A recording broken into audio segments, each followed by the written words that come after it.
ሰላም ውድ የኤልሲ ዩቲዩብ ተከታታዮቼ እንዴት ናችሁ? ሰላም ናችሁ ወይ? በያላችሁበት የዓለም ዳርቻ ሰላማችሁ ይብዛልኝ። ሰላም ለሀገራችን፣ ሰላም ለሕዝባችን፣ ፍቅር አንድነትን፣ ጤና ይስጥልን። አሜን። ውድ ሀገራችን ኢትዮጵያን ሰላሟን ይመልስልን። በያላችሁበት ጤናና ፍቅር ይስጣችሁ። ለቻናል አዲስ ከሆናችሁ ቻናሉን ሰብስክራይብ በማድረግ ተቀላቀሉ። የምለቃቸውን ቪዲዮ ደግሞ እስከ መጨረሻው በማየት ላይክ እና ሼር ኮመንት ማድረጋችሁን እንዳትረሱ። እስከ መጨረሻው ድረስ ተከታተሉኝ። ከባለፈው ክፍል የቀጠለ የብርሃን እናት በዲያቆን ሄኖክ ኃይሌ የተጻፈውን አነብላችኋለሁ። የእግዚአብሔር እንግዳ። ንጉሥ ዳዊት። ሰማዮችን ባየው ጊዜ ጨረቃና ከዋክብትን አንተ የሰራሃቸው ታስበው ዘንድ ሰው ምንድን ነው? ትጎበኘው ዘንድ የሰው ልጅ ምንድን ነው? አቤቱ እርሱን ታውቀው ዘንድ ሰው ምንድን ነው? ታስብለት ዘንድ የሰው ልጅ ምንድን ነው? ይላል የቅዱስ ዳዊት መዝሙር ምዕራፍ 60 ቁጥር 30 ቁጥር 3።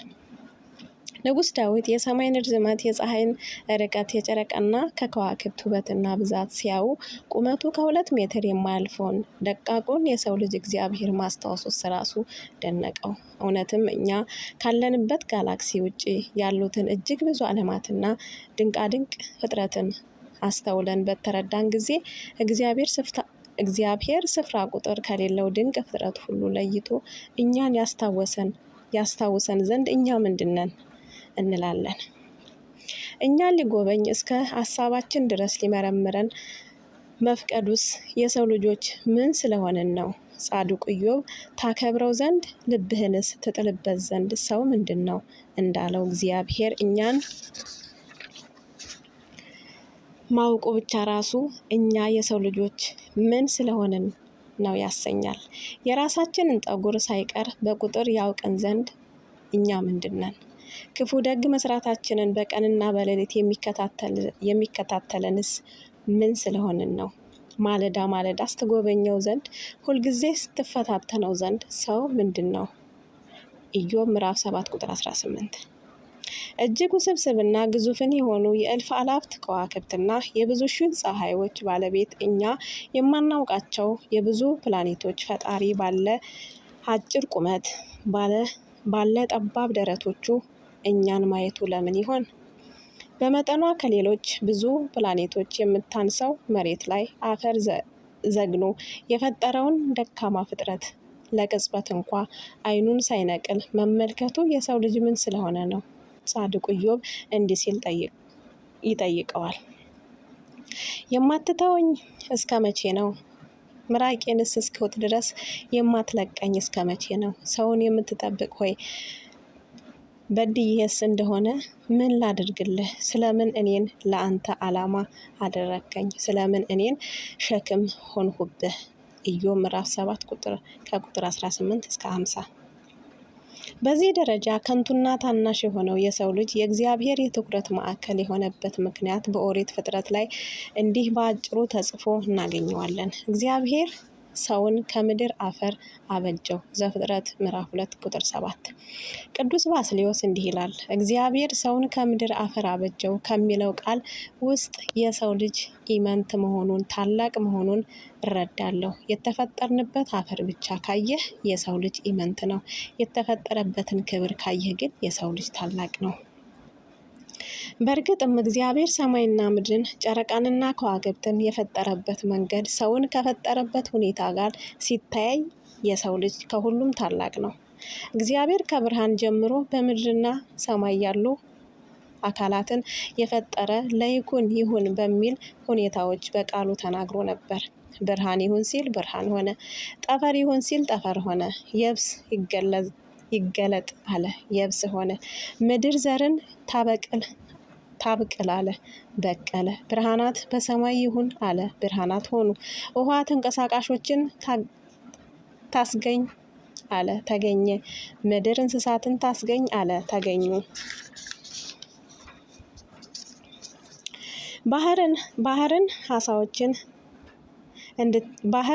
ባህር አሳዎችን እንድታወጣ ምድርን እጽዋትን እንድታበቅል በቃሉ ያዘዘው እግዚአብሔር የሰውን ልጅ ከአፈር ሲፈጥረው ግን ምድር ሰውን ታበቅል አላለም። ከመፈጠሩ በፊት እስካሁን ካደረገው በተለየ ከራሱ ጋር ተነጋገረ።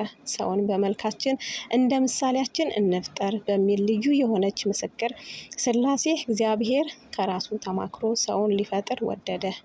መላእክቱን በሐሳቡ ሌላውን ፍጥረት በቃሉ የፈጠረው ሁሉን ቻይ አምላክ ሰውን ግን በግብር ሊፈጥር ወዶ ለአክብሮተ ሰብእ ጭቃ ይዞ ታየ። ቅዱስ ባስልዮስ እንዲህ ይላል። ከኛ በላይ የዘረጋው ታላቅ ሰማይ የተፈጠረው በእግዚአብሔር ቃል ነው። እንደ ትልቅ የምንቆጥራቸውና ዓይኖቻችንን እናንጋጥጥ የምናደንቃቸው ፀሐይ፣ ጨረቃና ከዋክብትም በቃሉ ብቻ የተፈጠሩ ናቸው። ባህርን፣ የብስ እንስሳትንም ሁሉ በቃሉ የተፈጠሩ ናቸው። ከብርሃን በላይ ከሰማይ በላይ ከጠፈር በላይ ከብርሃናትም በላይ ግን የሰው ልጅ አፈጣጠሩ የከበረ ነው። የኛ ሰውነት ሙሉ በሙሉ በእጆቹ ያበጃጀው ዘንድ የተገባን ሆነ። አንዱን መልአክ እንዳበጃጀን አላዘዘው። ምድር ራሷ እንደ በራሪ ነፍሳት አላበቀለችንም። የመላእክትም አለቆች ይህንን አድርጉ ያንን ስሩ ብሎ አላዘዛቸውም። እንደ ሰዓሊና ቀራጺ በአምላካዊ እጆቹ አፈርን አነሳ። የተሰራበትን መንገድ ስታይ ሰው ክብር ነው። የተፈጠረበትን አፈር ስታይ ሰው ከንቱ ነው። ነቢዩ ዳዊት የፀሐይና የጨረቃንና የከዋክብትን ታላቅነት ውስብስብ ተፈጥሮ አይቶ ከሰው ታናሽነት ጋር አነጻጽሮ ታስበው ዘንድ ሰው ምንድን ነው አለ እንጂ ከተፈጠርንበት ክብር አንጻር ስናየው በእጆችህ የፈጠርከውን የሰውን ልጅ ባየሁ ጊዜ ታስባት ዘንድ ፀሐይ ምንድናት? ትጎበኛት ዘንድ ጨረቃና ከዋክብት ምንድናቸው? የሚያሰኝ ክብር ለሰው ልጅ ተሰጥቶታል። እግዚአብሔር ብዙ ከዋክብትን ቢፈጥርም አንዳቸውም ምንም እውቀት የላቸውም። ፀሐይ ምን ብትገዝፍ ከትልቅ የእሳት ኳስነት ያለፈ ሕይወት የላትም። ከሩቅ አምራ ተውባ ለብዙሃን ብታበራ ግን እንደሆነች ለማን እንደምታበራ እንኳን አታውቅም። እግዚአብሔር ፀሐይና ጨረቃ ከዋክብትን ለምን እንደፈጠራቸው ሲገለጥ ለምድር ከማብራት ጋር ለምልክቶች፣ ለዘመኖች፣ ለዕለታት፣ ለዓመታትም ይሁን ብሎ ለጊዜው መቁጠሪያ እንዲሆኑ ነው። ስለዚህ እነዚህ ግዙፍ ፍጥረታት ለሰው ተፈጠሩ እንጂ ሰው ለእነርሱ አልተፈጠረም። ሊቁ ዮሐንስ ቴዎፋሊዮስ ዘአንጾኪያ እንዳለው ፀሐይን ጨረቃና ከዋክብትን ጣዖት አድርገው እስከ ማምለክ የሚደርሱ ሰዎች ሞኞች ሆነው የምናገኛቸው ድርጊታቸው በአሁን ዘመን ቋንቋ ሰው የቤቱን ውስጥ አምፖል፣ የእጁን ሰዓትና የቀን መቁጠሪያውን አምላኪ ብሎ ቢያመልክ የሚሳቅበት ያህል ተመሳሳይ ድርጊት ስለፈጸሙ ነው። ፀሐይ፣ ጨረቃ፣ ከዋክብት ብቻ ሳይሆኑ ፍጥረታት ሁሉ ለሰው የተፈጠሩ ናቸው። ፍጥረታት ለሰው ሊታዘዙና ሰውን ሊያገለግሉ ተፈጥረዋል። ሰው ከፈጣሪው ባይጣላ ኖሮ ፍጥረትን እንደፈለገ ያዛቸው ነበር። ይህንን እውነታም ከእግዚአብሔር ጋር የታረቁ ቅዱሳን ሰዎች አዘው አሳይተውናል። ባህር ለሙሴ ተከፈለ፣ ፀሐይ ለኢያሱ ቆመች፣ ቁራ ኤልያስን መገበ፣ እሳት ለሰለስቱ ደቂቅ በረደ፣ አንበሶች ለዳንኤል ትራስ ሆኑ፣ አሳንባሪ ለዮናስ ቤት ሆነ። በዚያም ሁሉም ለሰው የተፈጠሩ መሆናቸውን ነገሩን። ሰማያት የእግዚአብሔርን ክብር ይናገራሉ፣ የሰማይም ጠፈር የእጁን ስራ ያወራሉ። ፍጥረታት ሌላው ስራቸው የፈጣሪን ክብር መናገር ነው። የቅዱስ ዳዊት መዝሙር ምዕራፍ 19 ቁጥር 1። በሦስቱ ወጣቶች መዝሙር ላይ እንደተገለጸው አንደበት ባይኖራቸው እግዚአብሔር የፈጠራቸው ፍጥረታት ሁሉ በመኖሪያቸው ብቻ የእግዚአብሔርን ክብር የሚገልጡ መዘምራን ናቸው።